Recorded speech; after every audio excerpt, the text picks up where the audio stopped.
배우 문여정 씨가 작년에 영화 미나리로 아시아의 배우로서는 두 번째로 미국의 오스카 영화제에서 배우 조연상을 받아서 대단한 화제의 주인공이 되었죠.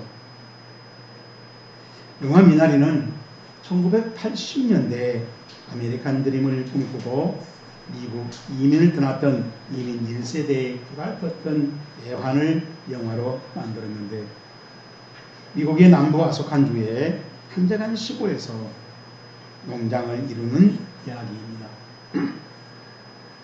영화 중에 이런 대사가 나옵니다. 미나리는 물가에만 심으면 잘 자란단다. 미나리는 강인하고 끈질긴 생명력과 적응력으로 웬만하면 잘 자라는 식물입니다. 마치 한국인들이 어떤 고난도 적응하며 단단히 뿌리를 내리고 정착을 하는 그러한 민족성이 있다는 것을 보여주는 영화였습니다. 그런데 영화 중에 이런 장면이 나옵니다. 아버지가 우물을 둥그렇게 파고 있었고 5살쯤 되는 아들이 옆에서 아버지를 지켜보고 있는데, 아버지가 웅덩이를 1m쯤 정도 파고 내려가니까 물이 나왔습니다. 그러자 아버지가 주먹을 쥐고 팔에 힘을 주면서 와! 하고 함성을 질렀습니다. 그때 아들도 아빠를 따라서 더 크게 와! 하고 비명을 질렀습니다. 저도 그 장면을 보는 순간 눈물이 핑 돌았습니다. 왜냐하면 한국인 이민 1세들은 낯선 환경과 문화, 언어, 인종차별에 시달려서 수없이 인권의 사각지대로 몰렸을 것이고, 그러다 보면 권리도 짓밟히고, 그래서 심리적으로나 금전적으로 고충은 무너지는 하늘 같았을 것입니다. 그런데도 주체적인 삶을 살아보겠다고 한국식으로 우물을 파고 있는 모습에 공감을 했기 때문입니다. 하나님은 인간을 공감하는 존재로 창조하셨다고 로마서 1장 19절에 기록되어 있습니다. 이는 하나님을 알만한 것이 그들 속에 보임이라. 하나님께서 이를 그들에게 보이셨느니라. 이 보인다란 말이 앞에 나온 부분은 파네론 ST라고. 파네론이란 말은 아주 명백하게 확실하게 나타내는 겁니다. 그리고 에스냐 말은 있다는 말. 명백하게 하나님 만들어 놓은 것이 지금 있다는 현재예요.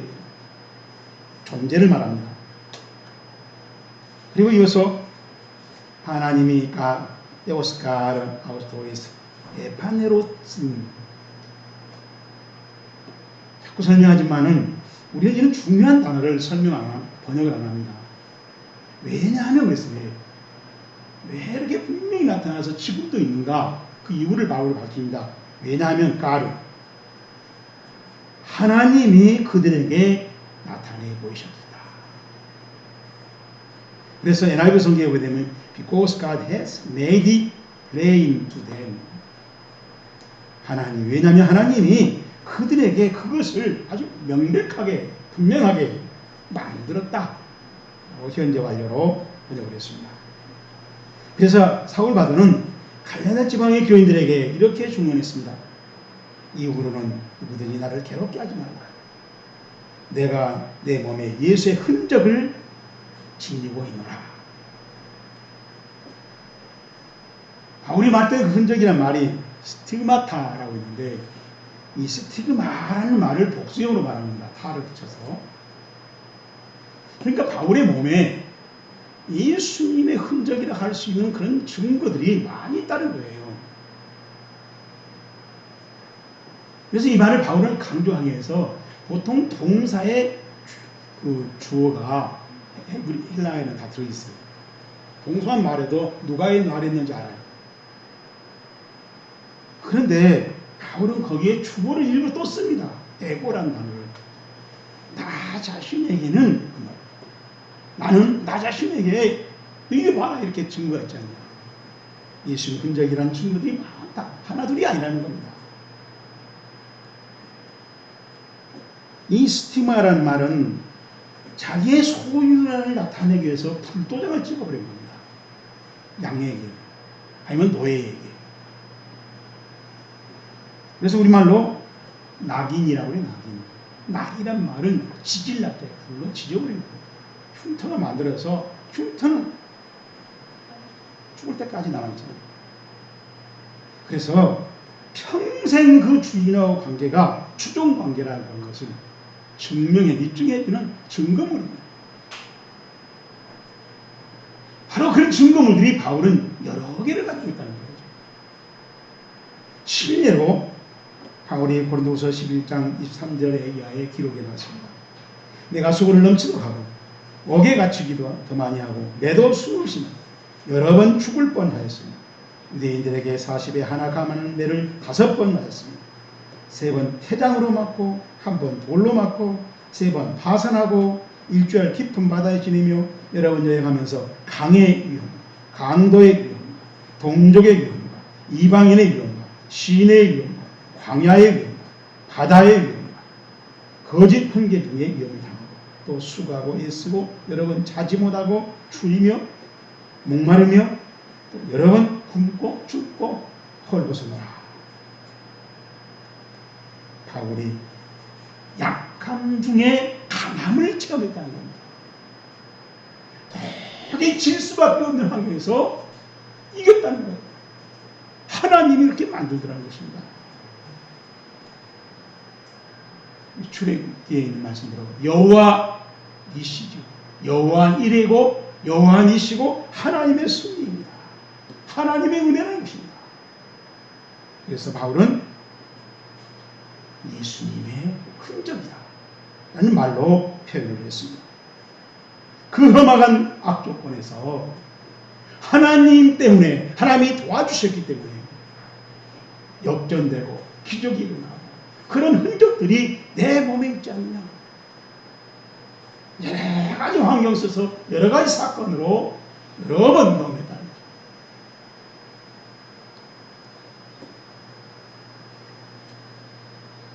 그리스도인이 험악한 악조건에서 자기 십자가를 지고 아슬아슬하게라도 주님을 따르게 되면 생기는 흔적들을 말합니다.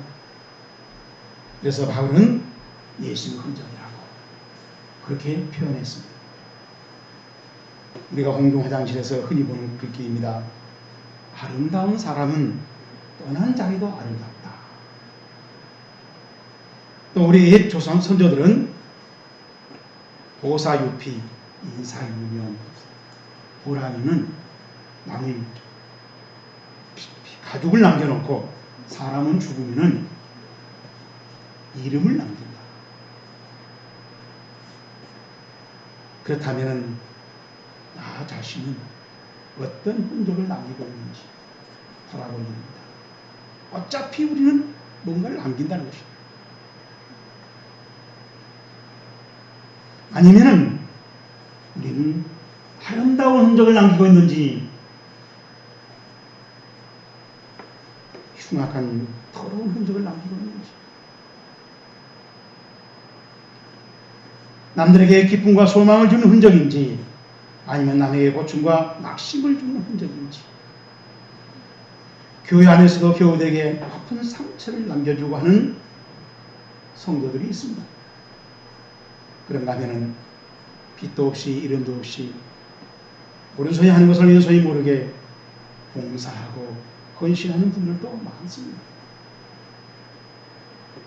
고대 로마 시대에는 창이나 칼로 생긴 상처를 전투의 결과물이었기 때문에 굉장히 영광스럽게 여겼답니다.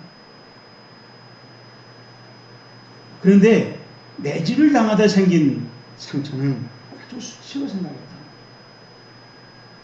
그래서 고대 로마 군인들은 상처가 앞부분에 생기면은 아주 명예로 생각합니다.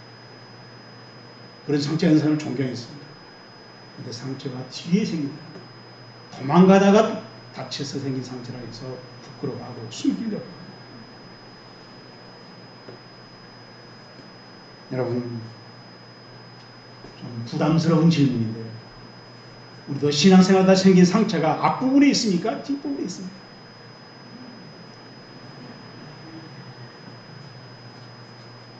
우리 상처가, 믿음의 상처가 뒷부분에 있다면 어서 속히 주님의 십자가를 바라봐야 됩니다.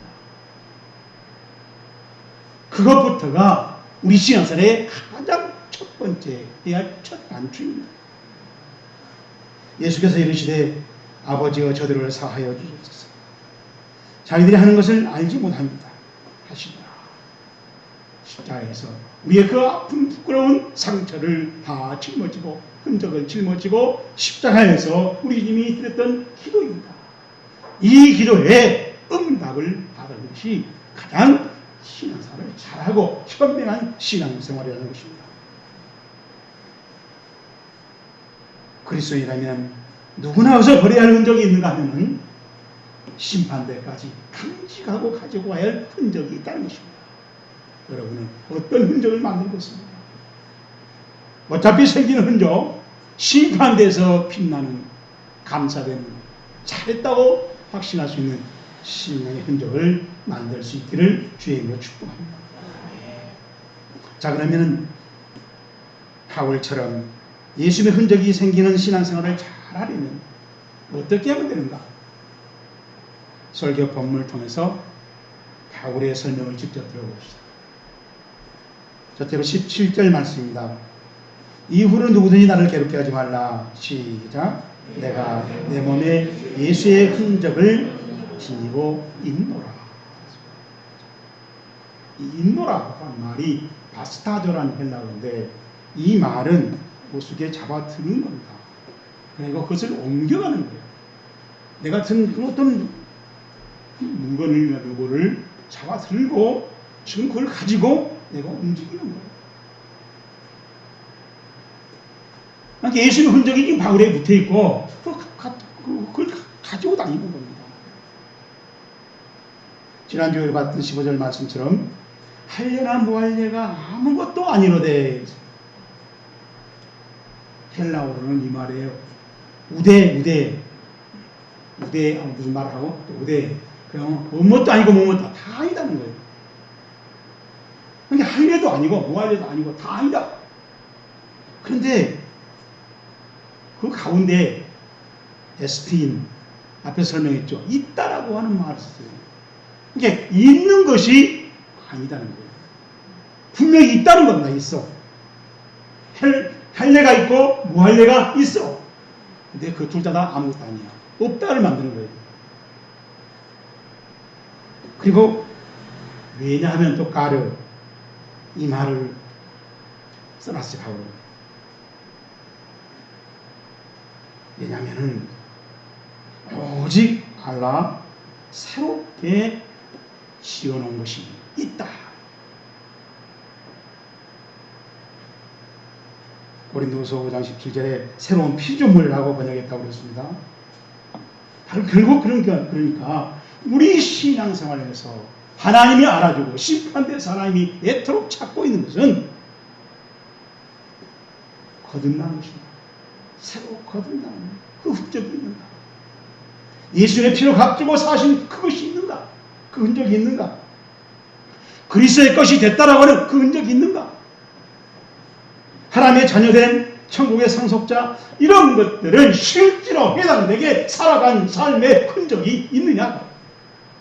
바울은 그런 삶을 살아가느라고 때로는 고통을 당하고 파산을 당하고 배고프고 죽고 또 위험을 당하고 그래서 그 삶을 살아가려고 강을 넘고 바다를 넘고 산을 넘으면서 괴롭힘을 당했다는 거예요. 그럴 때 생기는 흔적들이 바울에는 수없이 많다는 거죠. 저는 이런 말씀을 깊이 묵상할 때마다 우리나라 축복하고는 너무 안 맞아요. 우리는 그런 것이 없고 한 데 가서 안전지대 가서 축복받았다고 하고 은혜라고 그렇게 말하는 목사님들이 우리 주변에 저도 여러 번 봤어요. 자기는 목회하면서 어려움을 당해본 적이 없다는 거예요. 배고파본 적이 없고 우리 새끼들 등록금 때문에 걱정해본 적이 없다. 하나님의 은혜가 얼마나 감사한지. 저는 그런 말을 들을 때 나는 왜 이렇게 은혜를 못 받았을까? 우리 소리 예글이 등록금 내려고 제가 얼마나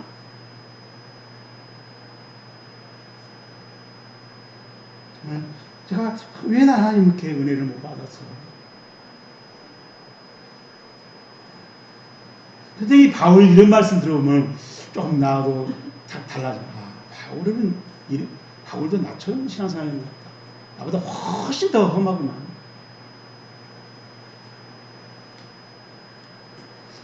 교회를 눈으로 알아볼 수 있는 표지, 마크라는 말, 영어로. 그래서 다시 살아났다고 표지하는 세례가 있어요. 그리고 그리스도인으로 살아간다라고 하는 것을 표지하는 성찬식이 있어요. 그들께 살아가지 아니한 교인들을 불러서 혼내주고 나달치는 권징이 있습니다.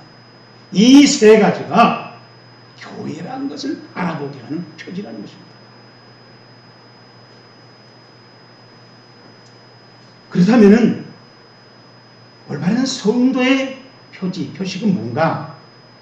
말씀을 듣고 그리고 신앙 고백을 올바로 하면서 예배를 성실하게 드리고 그리고 나가서 예수 동안 빛과 소금으로 살아가는 것, 그것이 성도의 표지입니다.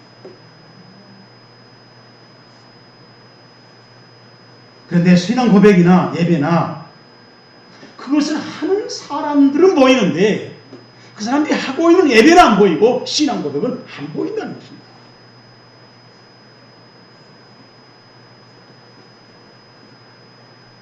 참된 예배를 드리면서 하나님 앞에 거룩하게 말씀을 듣고 그 거룩한 말씀에 아멘 하는데 아멘 하는 사람은 보이는데 아멘은 안 보인다는 거예요.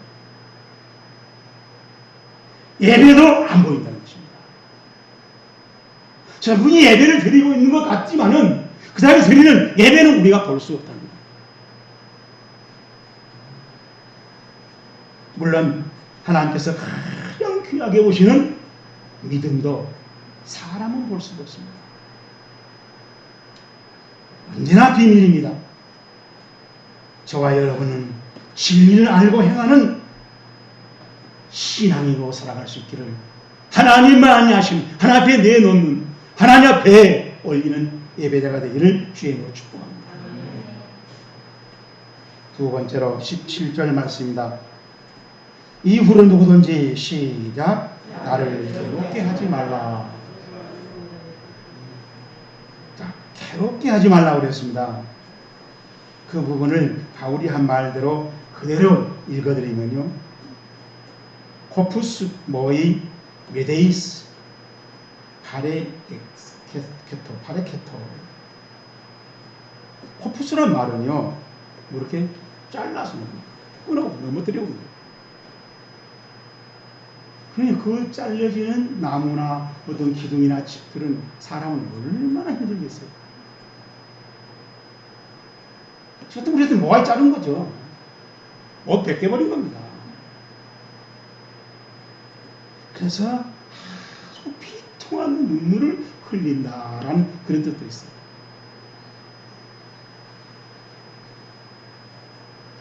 그리고 메데이스라고 하는 말은 바울이 하는 말인데 아무도 안다. 아무도 없다.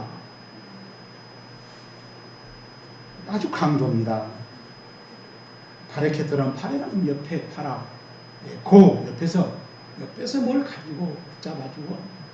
그래서 이 말에는 파레케토란 말은 프레젠트. 선물이라는 뜻이 있습니다.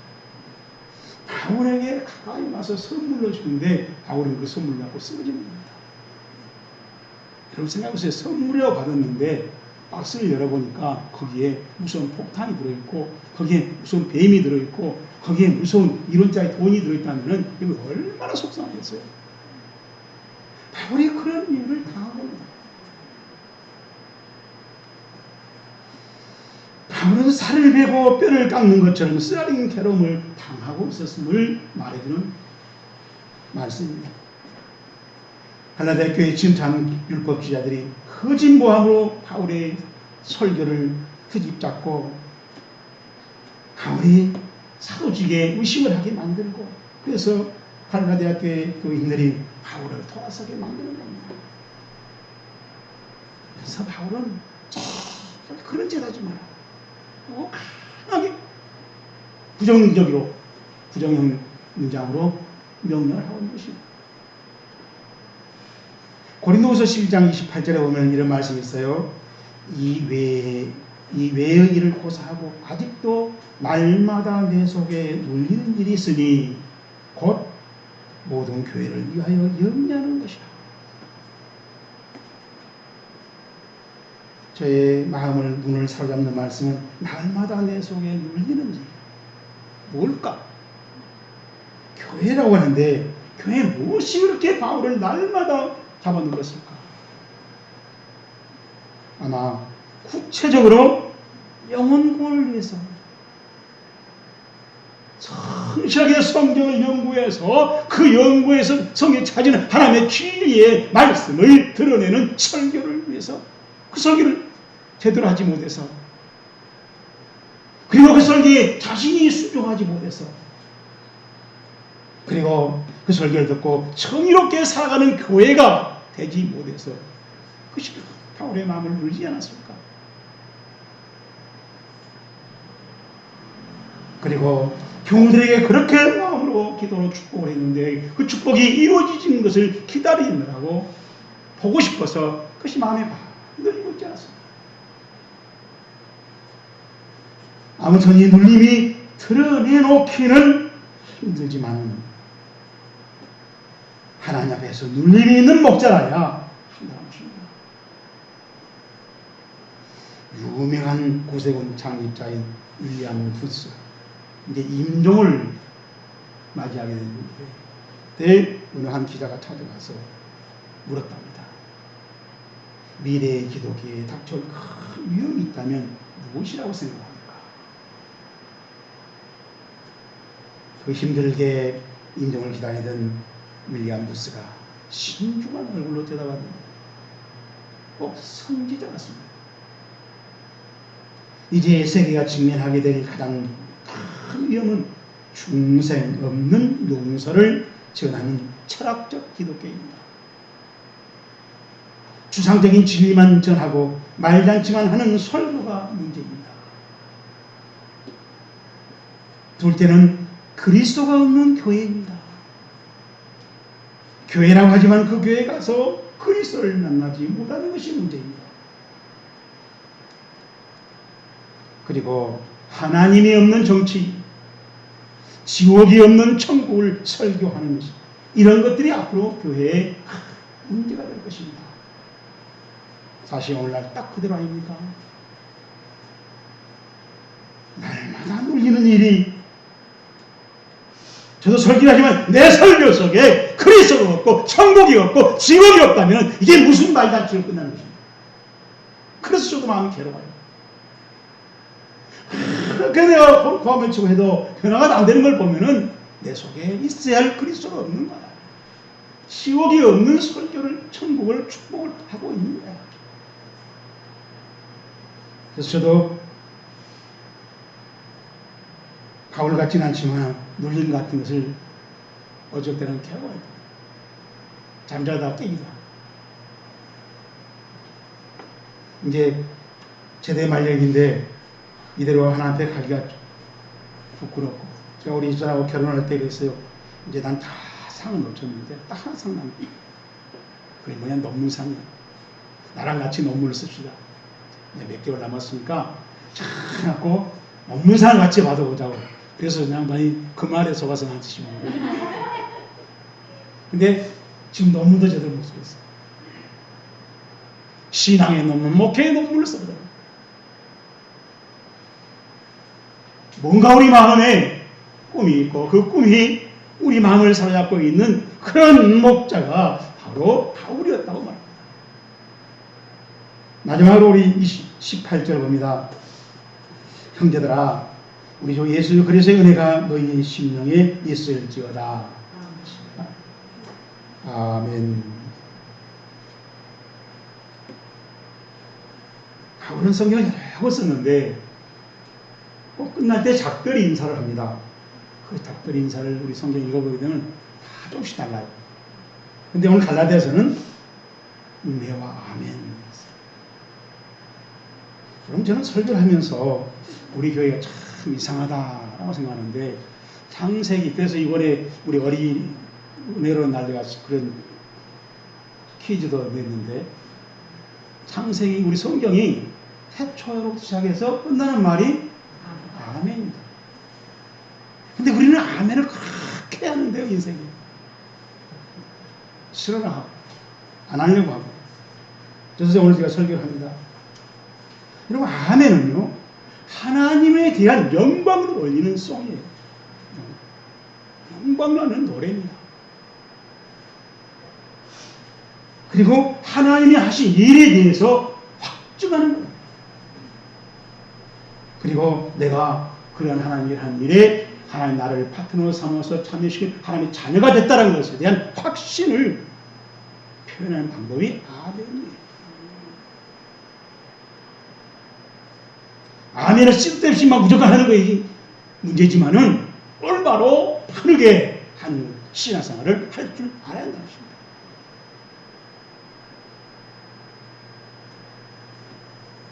그리고 은혜는 우리 한말로 그대로 읽어드립니다. 해 가리스투 키리우 휘몬 예수 그리스도. 끝에가 우가 많이 나오죠. 그리스도, 예수, 크리우, 투. 이게 다 소유격이에요. 소유. 이렇게 강조해 놨어요. 아무튼 은혜가 어디에 예수에 써야 되고 주님에 써야 되고 그리스도에 써야 되고 소설. 우리 헬라어로 보면, 우리 성경 보면 그런 것 같지만 헬라어로 보면요, 이 은혜가 다른 은혜가 아니고 예수님의 것이에요. 예수님한테 나온 거, 예수님에 속한 거. 이걸 바울이 너무 강조하는 거죠.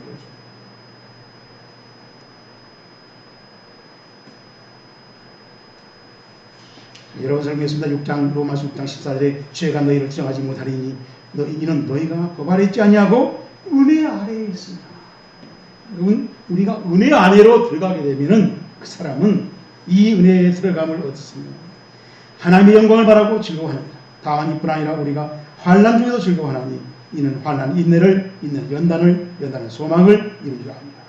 소망이 우리를 부끄럽게 아니하면 우리에게 주신 성령으로 말미암아 하나님의 사랑이 우리 마음에 부음받습니다. 정말로 예수님에게서 나온 예수님의 것에 속한 그 은혜가 우리 안에, 우리가 그 안에 밑에 있으면 죄가 어떻게 건들지를 못한다. 그러면서 환난 중에 즐거우면서 하나님의 영광만 이루어지길 바라고, 이루어지면 즐거워하고, 환난 중에도 즐거워하면서 참아내면서 연단을 받으면서 소망을 이룬다. 근데 이 소망이 우리를 부끄럽게 하지 않는다는 것입니다. 우리 욕심의 소망이 말하는 것이 아니라 성령이 우리에게 보여주신 사랑으로 이루는 소망을 말하는 거예요.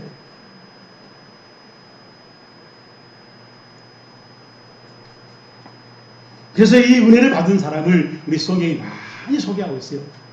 제가 몇 분만 소개합니다. 노아입니다. 노아는 여호와께 은혜를 입었더라. 그 은혜 입고 노아 항구를 지은 겁니다.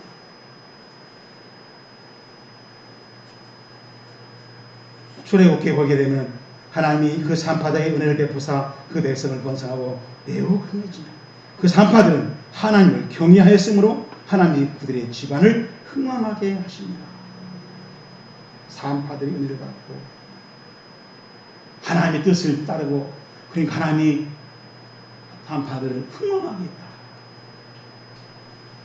참 은혜는 좋은 겁니다. 마리아가 이르되 이음은 마리아라 그에게 들어가 이르되 은혜를 받은 자여 평안할지어다. 주께서 너와 함께 계시다. 마리아가 이르되 주의 여종이 오니 말씀대로 이루어지다. 왜 우리가 말씀대로 율법이다, 하나님 말씀이다, 어떻게 우리가 해요? 우리가 은혜 못 받았어요. 은혜 받으면은 마리아처럼 어떤 말씀도 어떤 율법도 다 감사하면서 꿀같이 닿는 그런 반응을 보면서 순종할 수 있고 충성할 수 있다는 것입니다. 스데반이 은혜와 권능이 충만하여 큰 기사와 표적을 인간에게 행하니, 스데반이 은혜가 있어요. 그러니까 돌에 맞아 죽으면서도 저들을 용서해달라고 기도할 수 있었어요. 마지막으로 내가 나 된 것은 하나님의 은혜로 된 것입니다. 바울이 한 말이죠. 그런 은혜를 받았기 때문에 바울이 그런 초인적인 초자연적인 신앙생활을 할 수 있었다는 거죠. 우리가 말하는 은혜하고는 너무나 차이 나죠. 지금 여기서 말하는 은혜가 24K라면 우리는 한 3K 정도 될 겁니다. 그런 걸 막 은혜라고 하고 있고 긍정적으로 보자 그러고 있고 그것도 어디냐고 하고 있고 성경을 보면서 우리의 은혜가 분발할 수 있었으면 좋겠다. 환난 중에도 즐거워하며 하나님의 소망을 이루며 그것을 이룰 수 있는 그 은혜를 여러분도 누릴 수 있기를 주의로 축복합니다. 자, 이제 갈라디아서의 설교를 모두 마치게 됩니다. 우리 모두 바울의 음성에 귀를 기울여 봅시다. 로마서 2장 28절입니다. 무릇 표면적인 유대인이 아니라 표면적인 육체의 할례가 아니니라. 오직 이면적인 유대이며 할례는 마음의 할지니. 중요한 충성과 순종일수록 겉모습에 나타나지 않게 하라. 신앙 관대로 신앙 고백의 삶을 이루라고 하는 말씀입니다. 이 신앙생활을 시도할 수 있기를 주의 이름으로 축복합니다.